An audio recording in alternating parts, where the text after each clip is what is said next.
Hello and welcome back. I'm Shayna Cersei. I'm so excited to paint with you today, and specifically I'm excited to continue on our color mixing journey, where today we're going to be using just our primary colors and focusing on making purples. Now there's a wide range of purples that you can make using just your primary colors. And that's what we're going to do today. A lot of folks, when they are just starting out in watercolor, you think or you feel like you need to buy all of the colors, especially convenience colors like your secondary colors and a lot of other kind of unique or interesting colors. But surprisingly, you can, by just learning a few simple rules, make so many different shades and versions of all of your favorite colors. So let's focus on those purples today. So on my palette, I have a Quinacridone Magenta, a Phthalo Blue, and a Gamboge Yellow. So a warm yellow, a cool blue, and a cool red. So first, we're just going to take a little bit of magenta and just about an equal amount of blue. And we're going to make a beautiful purple that's kind of right between the two colors. And this is called purple and would be our secondary color of purple. So it's kind of equally mixed between the two. Put this down on our scrap piece of paper. Excuse me. All right, so now one of the controls you have is to swing closer to magenta or closer to blue. So by adding more magenta, you're still getting a purple, but you're going to be getting a more red or more magenta purple. So you can see here, we have another purple, but it is much closer to magenta. You can do the same thing on the other side. So swinging the other way by adding more blue and having a much deeper, richer bluish purple. Here we go. So now you have some secondary and tertiary colors. And then, oops, sorry for the glare on that. As it dries, you won't see that as much. And you can go through an entire range between these areas by just adding a little bit more purple, a little bit more magenta, a little bit more blue. So it's a complete range. It's not just 1, 2, 3. It's a whole range between these areas. So by just adding a little bit more magenta, not quite as much, you'll get something a little bit further away from the true purple in the center, but not quite as magenta as this. So you can play with that and make a whole range of purples that way. The other thing that you have to remember is that you have control over the value. So that is the saturation of the color. So the deeper the saturation, the more vibrant or bright the color is, the more pigment you're using. The more water you're using, so if you use lots of water, you're getting a much lighter value.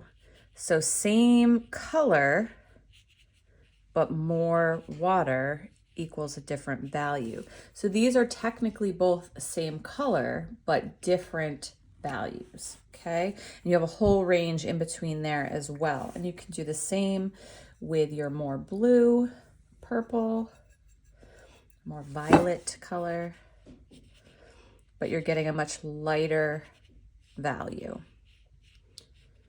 And again, you can play with a whole range of those as well. The more water, the lighter, and you can get really close to white. Now, the other thing I want to show you is the introduction of yellow. So on the color wheel, you have your blue, your magenta, and your yellow, and the purple falls right between the blue and the magenta. So directly across from it on the color wheel is its complement or its complementary color. That is yellow.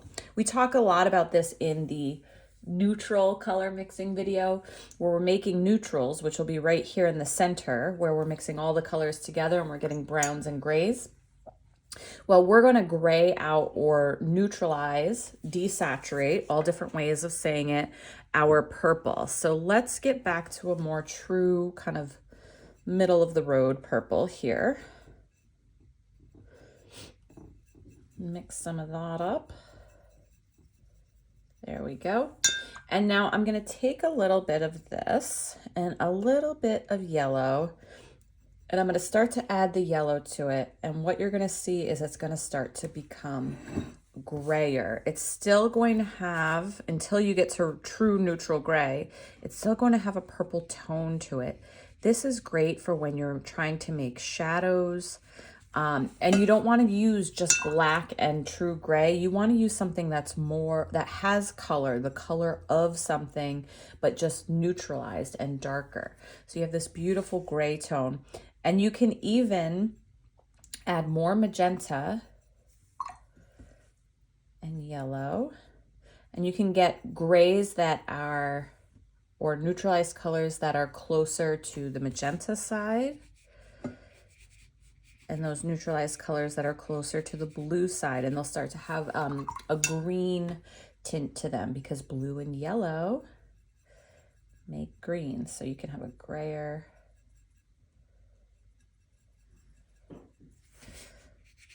So look at all of these versions. They're all still considered, I would say, in the purple family, but they have qualities that reflect where they land on the color wheel or the color scale. So here's an even bluer version. There we go. So all of these can be made just from our primary colors, primarily using our blue and our purple, and sometimes adding in yellow to gray out or desaturate that color. So let's do a fun project where we're going to be using a couple of different versions of purple and layering them on top of each other to create a beautiful, delicate kind of flower motif. All right, I've cleaned my palette off again so we can start kind of from the base of just our primary colors. And I have a nice new piece of paper here. So we're going to create just a nice kind of layered flower motif. This is very simple and basic. It's great for beginners. It's great for learning patience.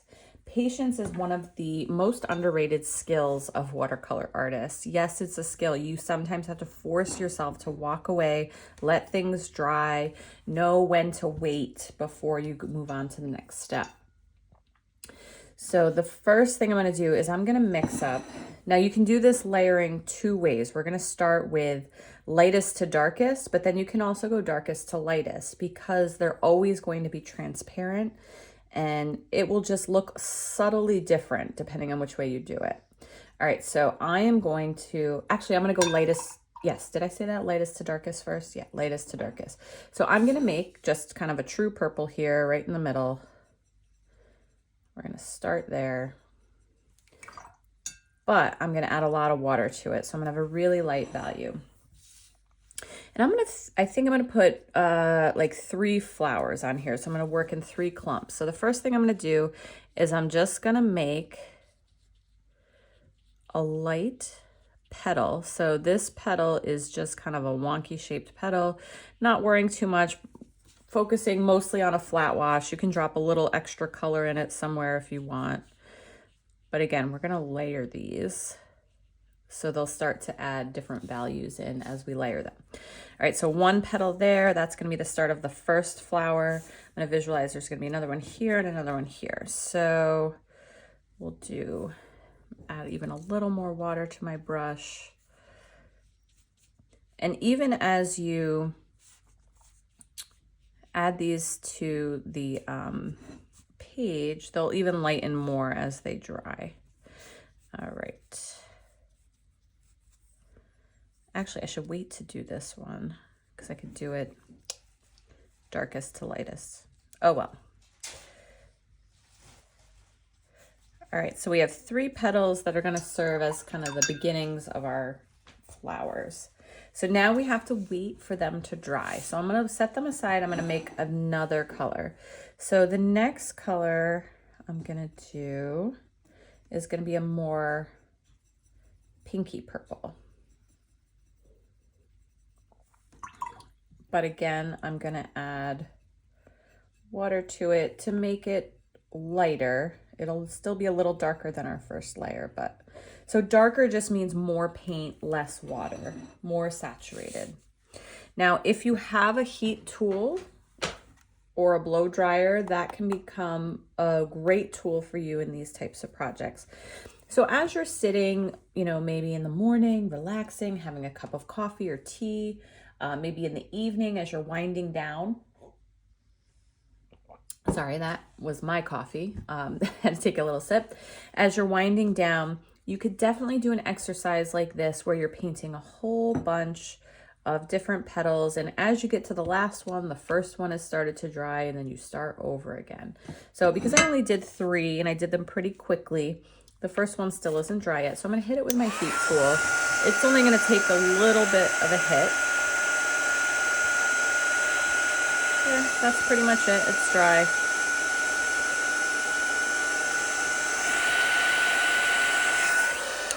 There we go. And now I'm going to move on to my second layer, but this can be really great when you're painting a whole bunch of them. And again, by the time you get to the last one, the first one is dried already, and then you start the process all over again. I love doing this, especially when you're just not sure what to paint. Sometimes, do you ever get in a rut where you're just like, I don't know what I want to paint today. I have no ideas. I'm not feeling creative, but I feel like I should paint every day. That's one of the things that I really want to do myself, is to make sure I paint every day, even if it's for 5 minutes. You can do an exercise like this where you're just practicing. You're practicing your skills, you're getting your brushes out, your paints out, you're creating colors, you're mixing colors, you're adding water to create different values. That is all going to be valuable to you in terms of improving your skills. And you don't have to paint a masterpiece every time. All right, so I'm just going to layer this other color over, again, just making a wonky kind of petal shape. It's pointed towards the bottom. It's got a ruffly edge towards the top. And I'm gonna paint 2 of these. I'm gonna paint one more over to the side that doesn't overlap as much. There you go. And look what happens here where they overlap. Because it's transparent, when they overlap, they create something new in between. And we did this in the neutral video where we did our mountainscape, where we layered layer over layer over layer and saw how the different layers created something new here that's different than these things here. Okay, and that is true no matter what you paint, whether you're trying to layer or not. When you apply watercolor paint, it is transparent, and that will have an effect on whatever is below it, or whatever is below it will have effect to what you're painting on top of it. So that's something too. As you do this as just a skill or a practice technique, you can start to learn how your watercolors behave when you layer them. And you could practice this with not just monochromatic colors, with other colors as well. All right, and yes, we're gonna do another one kind of up here.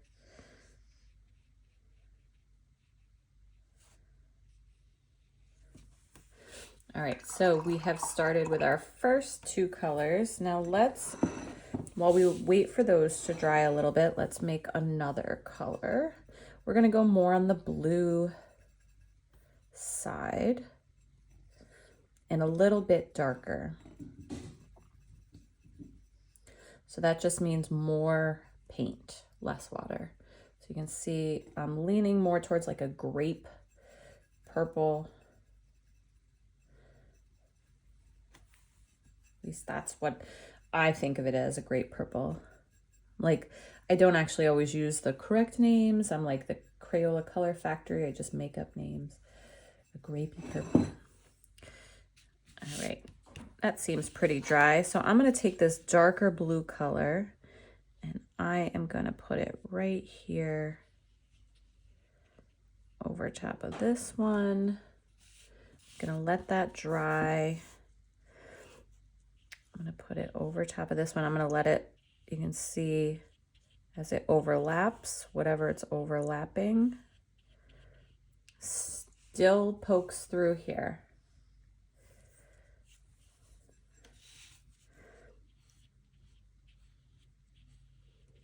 You can work on, by doing this exercise, working on composition, how to build pieces together, playing with different compositions. You can see none of these are exactly the same.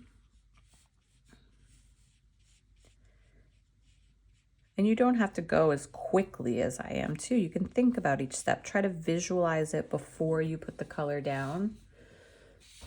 Oh, this is looking super fun.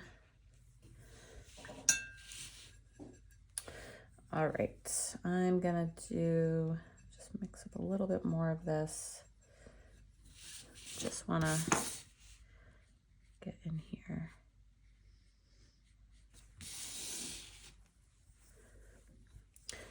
Well, I don't want to have any weird wonky things, so I got to do the whole thing. There we go. Okay. So let's let these dry. I'm going to hit them with my heat tool again. And you can see here, it looks like I didn't let this edge completely dry. This is still a little damp, so I got a little cauliflowering, but that's just from impatience.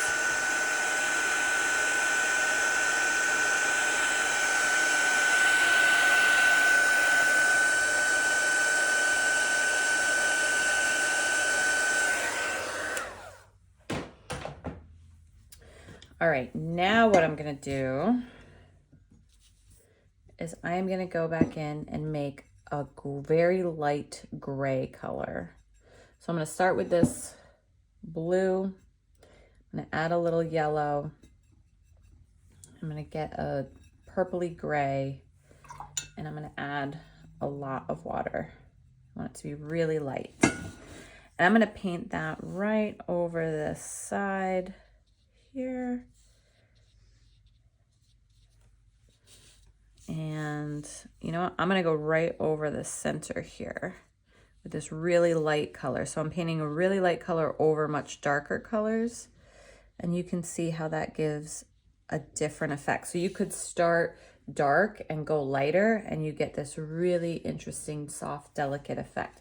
So building in transparency, so knowing that this is much lighter than what's below, and that you're really going to see a dramatic difference between putting this on and you're going to see everything beneath it, creates beautiful, delicate transparency.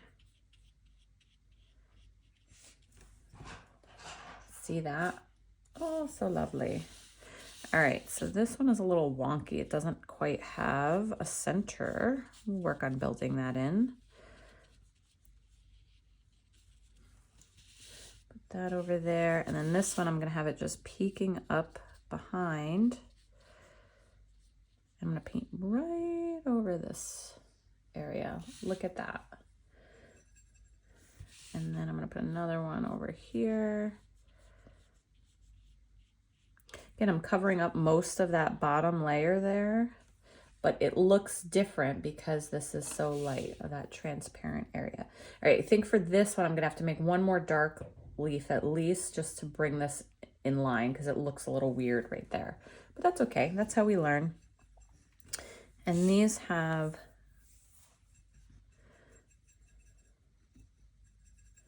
I'm just gonna make another purple, and again, you don't have to be super precise about this. You can just kind of make up your purples as you go. Let me dry this. I want to fix the edge.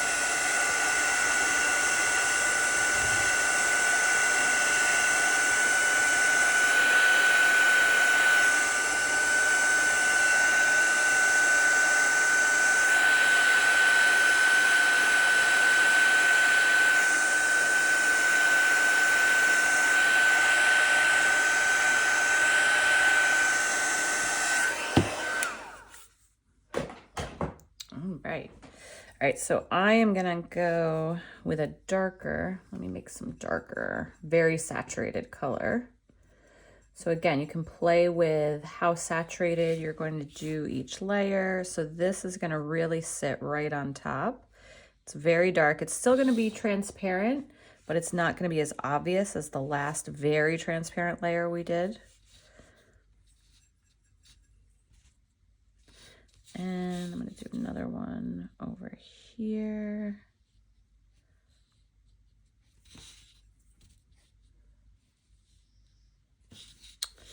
And again, we want to do a nice dark one over here to kind of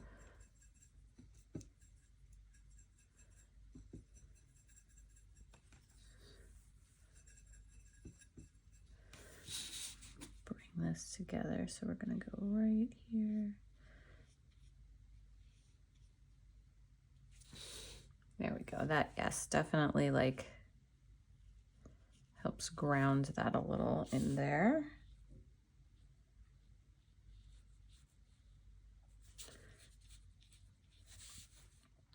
And then I'm going to put one right on the edge here. Boop, boop.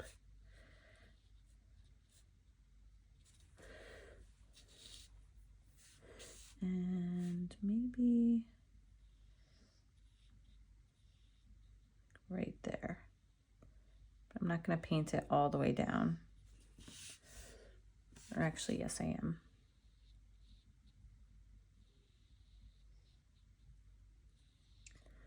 So you can just continue to play and layer and layer until you really just get the results that you want. So I can let this all dry and then also add on more transparent layers like this gray, very light gray one that we did before. I can add that over these darker ones. And again, it will continue to build the texture and the depth and the transparency and the layers until you're just satisfied. This one, I want more pink in it. It's a little, these have a little bit more pinkish purple coming through. And this one's just a little gray for me.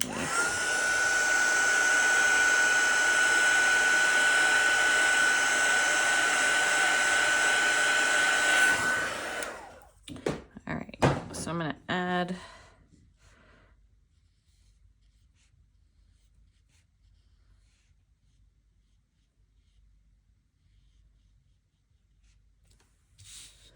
And again, when you're doing an exercise like this, if you do it in a sketchbook or on a scrap piece of paper, like the back of another painting that maybe didn't go so well for you, you don't have to worry so much about just playing.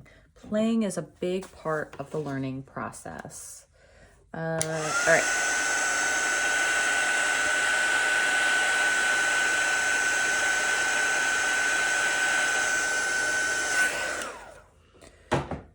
And then last but not least, I'm going to put a very light color. I know, I'll play for hours. I will play for hours. I'm going to put a very transparent layer over here just so you can barely see. Look, another bit. And that kind of breaks up this solid trio here.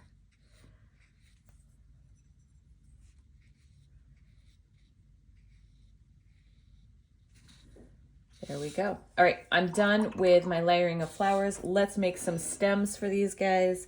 And we're gonna do that by making a dark, very dark gray. All right, so that just means a lot of paint, but just a mix of the three colors. All right, a little bit of each of the colors, see how dark that's getting.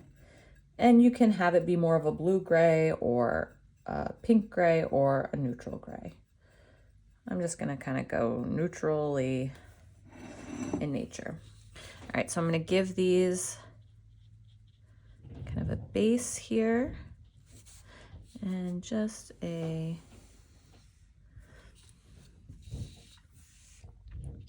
kind of a funky wobbly stem.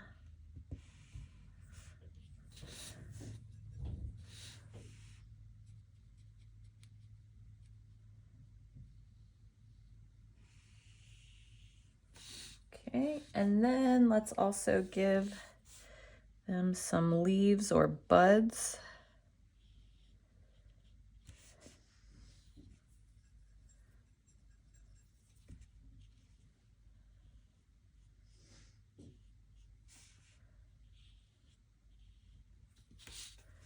And I'm just doing these all in the neutral gray color.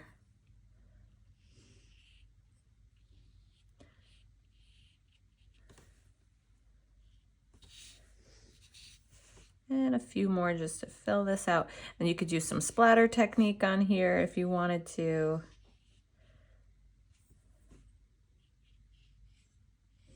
I'm just really getting way up on the tip of my brush, letting it skip in some spots.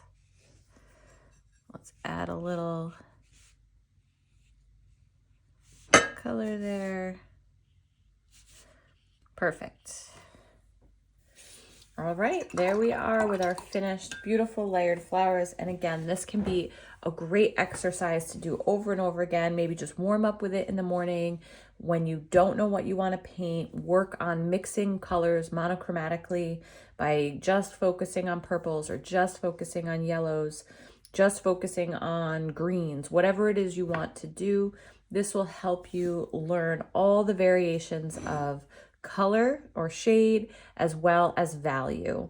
All right, thank you so much for painting with me today. I hope you enjoyed this exercise and I can't wait to see you again. Don't forget to like and subscribe. Check out the description of this video for a list of supplies, links to my supplies, as well as to join my studio crew if you want just a little bit more and want to continue to support me as an artist and a teacher. Thanks so much. I'm Shayna Cersei. Have a great rest of your day and happy painting.